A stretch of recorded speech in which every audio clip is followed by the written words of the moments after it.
O nome dessa abordagem, que dá mais força ou dá um peso maior para os vizinhos que são realmente mais próximos, ao invés de simplesmente considerar os K mais próximos, é o nome dessa abordagem é o KNN, o KNN ponderado pela distância, certo? Então, na verdade, o que a gente faz é, ao invés de simplesmente contar, olha, um mais um para cada vizinho que seja da classe A e depois contar quanto, e zero para quando ele é da classe B, e depois contar quantos são da classe B, igual a gente fazia anteriormente, ou seja, achar a moda e aquele que é mais frequente, a gente multiplica isso por um peso, e esse peso nada mais é do que um sobre o quadrado da distância. Vale comentar aqui que tem implementações, no Weka nós vamos ver um exemplo disso, em que faz esse peso um sobre somente a distância, ou um sobre duas vezes a distância, ou coisas assim. Tá? Mas a definição tradicional do KNN ponderado pela distância é montar um peso que seja dado dessa maneira, um dividido pela distância ao quadrado em relação àqueles dois atributos que a gente tem. Vamos ver no exemplo como é que fica a construção disso. Vocês vão ver que é super simples fazer a construção. Mas deixa eu só comentar aqui para quando a nossa função for contínua, ao invés de, na verdade, eu fazer simplesmente multiplicar um sobre esse peso, eu multiplico por um sobre esse peso e ainda divido isso pelo somatório de todos os pesos, porque a gente está falando, quando a função é contínua, eu já comentei com vocês que eu estou falando sobre a média do valor final. Mas isso aqui então, 10.2 para a função alvo contínua é somente para aqueles casos que eu cheguei a comentar aqui. Suponha que eu estivesse querendo prever qual é a temperatura de um dia, né? Qual é a temperatura do dia de amanhã. E aí eu tenho algumas características desse dia ou do dia de hoje, né? Temperatura máxima, por exemplo. E aí eu tenho as características do dia, que são os atributos, e eu quero prever um valor que é um número, que pode ser um número real, por exemplo, vai ser 25,3 graus. Então, para eu achar isso, eu pego os dias mais próximos com o dia de hoje e faço uma média, não é, da temperatura desses dias. Se eu estiver fazendo isso ponderado pela distância, eu pego o valor dos dias, dos N dias mais, dos K dias mais parecidos com o dia de hoje, e aí eu pondero então agora essa temperatura, certo? Então isso aqui é para casos onde a gente estivesse trabalhando com a função contínua.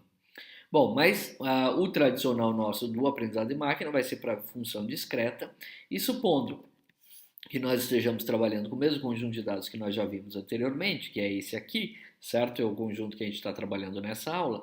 O que faríamos aqui repensando o problema, se eu quero classificar a nossa instância número 11 aqui, saber qual é a classe dela, se eu estivesse trabalhando isso para o k igual a 1, eu já fiz isso, e se eu não estou usando a ideia da ponderação pela distância, o que aconteceu nos slides anteriores é que eu tinha um NN com a classe da instância sendo 1. Por quê? Porque eu tenho apenas um vizinho mais próximo, é esse, a classe desse vizinho mais próximo é 1, então a classe desse cara aqui, do 11, seria 1 também, tá? Ou seja, eu tenho um vizinho da classe 1 e zero vizinhos da classe 2, nesse caso para o k igual a 1. Se eu fosse usar ainda o k igual a 1, mas agora usando a ideia que eu acabei de dizer para vocês, usando a ponderação pela distância, o que vai acontecer é que eu vou dividir, ou vou ponderar, né? Então, esse 1 caso da classe 1 e esse 0 caso da classe 2 pela distância das instâncias que eu achei. Isso acontece da seguinte maneira: eu ia ter que trabalhar assim, olha, eu tenho um exemplo, tá aqui, que é um exemplo que é esse aqui, certo? Que é um exemplo da classe 1. Então o que eu faço é pego esse exemplo da classe 1, que é um só, divido ele pela distância, está aqui 1,3, então é 1 dividido pela distância ao quadrado. Isso vai ser igual a 1 dividido por 1,69, que vai ser igual a 0,59, tá? E da classe 2 eu tenho zero instâncias, dado que eu estou falando de um único vizinho mais próximo. Como o meu k é igual a 1, eu tenho um vizinho da classe 1, que é esse, e tenho zero vizinhos da classe 2. Então vai ser zero dividido por uma distância, que eu nem sei qual é, mas zero dividido por qualquer coisa é zero mesmo, o que não muda. E a classe continua sendo a classe 1 para eu classificar essa instância número 11. Percebam então que o que eu fiz aqui foi simplesmente o seguinte: ao invés de dizer que eu tenho um vizinho da classe 1, certo? E que eu tenho 0 vizinho da classe 2, eu disse que eu tenho uma proporção de 0,59 vizinho da classe 1. Porque eu peguei esse 1 vizinho da classe 1 e dividi pelo quadrado da distância dele. Então ficou mais fraco, né? Então sem a distância eu considerava que era um cara da classe 1 e 0 instâncias da classe 2. Aqui esse 1 foi dividido pela distância. A gente consegue perceber que quanto mais distante, ou seja, quanto maior for esse valor, mais diminuição eu vou ter aqui. Menor vai ser o valor que eu vou calcular aqui. E eu concordo com vocês devem estar se perguntando, vem cá, mas isso aí para o 1NN não faz sentido, Estevam. E eu concordo, normalmente, quando eu estou trabalhando com 1NN, não faz o menor sentido aplicar a ponderação, eu só estou mostrando aqui como ela funcionaria para mostrar para o caso inicial do K igual a 1 e depois extrapolar isso para as outras possibilidades. Um caso bem mais interessante da gente estudar é para quando eu tenho a minha variável, né? Aliás, desculpe, o meu KNN com K igual a 2. Então, se eu olhar para o meu mesmo problema, e eu tinha lá K igual a 2, quando eu fiz isso sem a ponderação pela distância, eu tinha dois vizinhos mais próximos que eram da classe 1, ou seja, esse vizinho aqui é 1,3 a distância e esse vizinho é 1,4, são os dois mais próximos, e os dois são da classe 1, o que acontece é que essa instância seria classificada como da classe 1, tá? Se eu fosse fazer a mesma classificação, só que agora usando a ponderação pela distância, o que eu faria é, esse meu primeiro vizinho aqui é um vizinho da classe 1, e eu divido ele por 1,3 ao quadrado, que é a distância dele, mais o próximo vizinho que eu tenho também é da classe 1, então eu ponho 1 dividido por a distância dele, 1,4 ao quadrado.